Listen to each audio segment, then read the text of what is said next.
The United States has its eyes fixed on slapping the strongest sanctions on North Korea after its most powerful nuclear test to date. The circulated draft of the UN Security Council resolution seeks to impose an oil embargo, target North Korean smuggling boats, and blacklist the North Korean leader himself.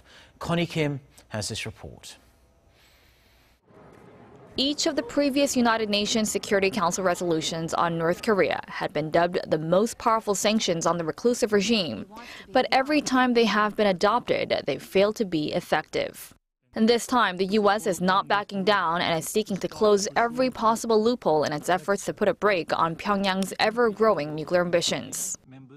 The circulated draft resolution at the United Nations states the Council would empower the U.S. Navy and U.S. Air Force to intercept North Korean ships at sea and inspect them to check if they are carrying weapons, material, or fuel into the regime.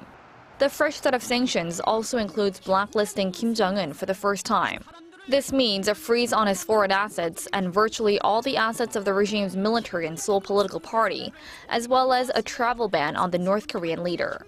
The biggest restriction in the new sanctions would ban the sale of oil, refined petroleum products, and natural gas to the north.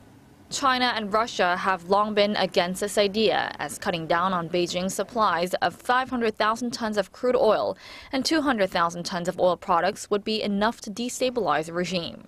Banning the North's textiles exports, its second biggest export product last year, is also reportedly on the draft resolution, in addition to imposing a complete ban on hiring North Korean workers abroad.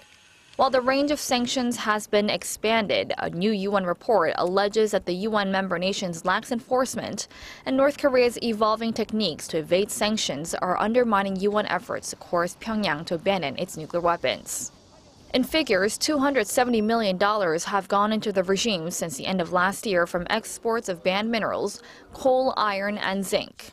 The U.S. is pushing to put the draft resolution to a vote on Monday, but whether it'll be adopted remains a question, as veto-wielding China and Russia have reportedly not shown support for the draft.